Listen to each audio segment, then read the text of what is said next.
സൂര്യക്ഷേത്രം പണികഴിപ്പിക്കുവാൻ ആഗ്രഹിച്ച രാജാവും മന്ത്രിയും അവരുടെ ദേശത്തെ പ്രഗത്ഭരായ ശില്പികളെയെല്ലാം സംഘടിപ്പിക്കുവാൻ തീരുമാനിച്ചു. അതിനായി മന്ത്രി ദേശങ്ങളോളം യാത്രകൾ നടത്തിയെന്നാണ് പറയുന്നത്. ഈ സമയത്താണ് ഒരു ഗ്രാമത്തിലൂടെ യാത്ര ചെയ്യുമ്പോൾ ബിസു എന്നൊരാളെ കാണുകയും ബിസു എന്ന ഒരു ശില്പി അദ്ദേഹം ഒരു ശില്പം ഉണ്ടാക്കിക്കൊണ്ടിരിക്കുകയും ചെയ്യുന്നത് കാണുന്നത്.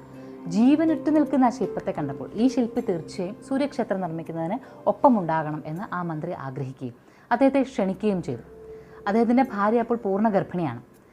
എന്നാലും ഇത്ര ഗംഗേമമായൊരു ക്ഷേത്രം രാജാവ് നിർമ്മിക്കാൻ ശ്രമിക്കുമ്പോൾ അതിലൊരു ശില്പമെങ്കിലും തനിക്ക് ചെയ്യുവാനായാൽ അത്രയ്ക്ക് നന്നായി എന്നുള്ള ആ മനതൃപ്തിയോടുകൂടി ബിസു അവിടെ നിന്ന് യാത്രയാവുകയാണ്. ഭാര്യ ചോദിക്കുന്നുണ്ട്, അങ്ങ് കുഞ്ഞിനെ ഒന്ന് കാണാൻ പോലും നിൽക്കുന്നില്ലേ എന്ന്.